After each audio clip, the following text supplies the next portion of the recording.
ஊருக்கு ஒதுக்குப்புறமா பழைய ஒரு வீடு இருந்துச்சு.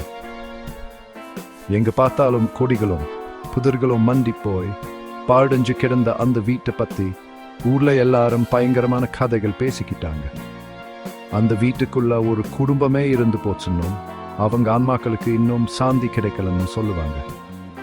சிலர் அந்த வீட்டுல ஒரு புதையல் இருக்குன்னும் அதை அந்த ஆவிக காப்பாத்துறாங்கன்னு சொன்னாங்க. வருஷங்க போனாலும் அந்த வீடு யாரும் போகாத ஒரு பயங்கரமான இடமா இருந்துச்சு.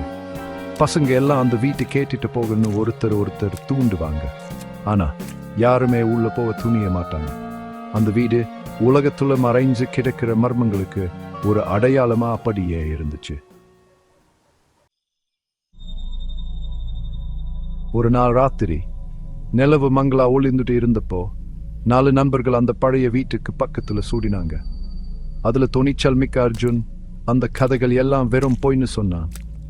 அது சாதாரண பழைய வீடுதான், பயப்பட ஒண்ணுமில்லைன்னு சொல்லி சிரிச்சான். சந்தேகப்படுற சுபாவம் உள்ள பிரியா அவனை பார்த்து, உனக்கு அவ்வளோ தைரியம்னா உள்ள போய் பார்க்கலாமேன்னு சொன்னான். ராகுல கொஞ்சம் பயந்தான். ஆனா ரோகன் தன்னோட தைரியத்தை நிரூபிக்கணும்னு நினைச்சு பிரியா சொன்னதுக்கு சம்மதிச்சான். அப்படி இளமை துடிப்புல அவங்க 4 பேரும் அந்த வீட்டுக்குள்ள போக முடிவு பண்ணினாங்க. துருப்பிடி சேரும்பு கேட்கின்னு சத்தத்தோடு இருந்துச்சு, அவங்களை திரும்பி போக சொல்ற மாதிரி. ஆனா நண்பர் பயமும் ஆர்வமும் கலந்த ஒரு உணர்வோடு அந்த வீட்டுக்குள்ள காலடி எடுத்து வச்சாங்க. தெரியாத ஒரு உலகத்துக்குள்ள அவங்க போயிட்டாங்க. வீட்டுக்குள்ளே அழுகின வாசனையும் அடர்ந்த அமைதியும் நிலவிச்சு. அவங்க சுவா சத்தம் மட்டும்தான் கேட்டுச்சு. எல்லா இடமும் சிலந்தி வலைகள் பின்னி பிணைஞ்சு கிடந்துச்சு. ஜன்னல் வழியா வந்த நிலா வெளிச்சம் சுவர்களை நீளமான நிழல்களை போட்டுச்சு. அவங்க வீட்டுக்குள்ள போக குளிர் அதிகமாயிடுச்சு. அர்ஜுன் இருட்டுல எதையோ மிதிச்சு தடுக்கி விழுந்தான். அந்த சத்தம் வீடு முழுக்க எதிரொலிச்சிச்சு. பிரியா திடீர்னு ஒரு நிழல் ஓடுறதை பார்த்ததா சொன்னா. ஆனா அவங்க அந்த பக்கம் போய் பார்த்தப்போ அங்கே எதுவுமே இல்லை. அப்போ அவங்களுக்கு ஒரு சத்தம் கேட்டுச்சு. சுவர்ல இருந்தே வர மாதிரி ஒரு சோமான அழுகுறல். அந்த சத்தம் கேட்டு எல்லாருக்கும் பயங்கரமா இருந்துச்சு. ரோகன் பாய்ந்து போய் நம்ம இங்கிருந்து கிளம்பிடாமேன்னு கிச்சுதான்.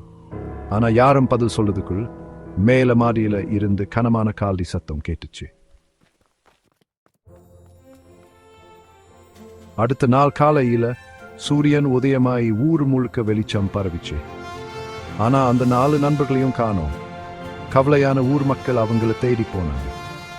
கடைசியில அந்த பழைய வீட்டுக்கு போனாங்க. அந்த இரும்பு கேட் இன்னும் திறந்தே இருந்துச்சு. வாசல்ல ஒரு செருப்பு கிடந்துச்சு. அது போன ராத்திரி நடந்த சம்பவத்துக்கு ஒரு அடையாளமா இருந்துச்சு. ஊர் மக்கள் எங்க தேடியும் அந்த 4 நண்பர்களையும் கண்டுபிடிக்க முடியாது. அந்த பழைய வீடு மறுபடியும் அமைதியா ஆயிடுச்சு. அதோட ரகசியங்களை உள்ளே வச்சுக்கிட்டு இப்போ புதையலை பத்தி யாரும் பேசல. அந்த வீட்டுக்குள்ள மாட்டிக்கிட்ட 4 அம்மாக்களை பத்தி தான் பேசிக்கிட்டாங்க.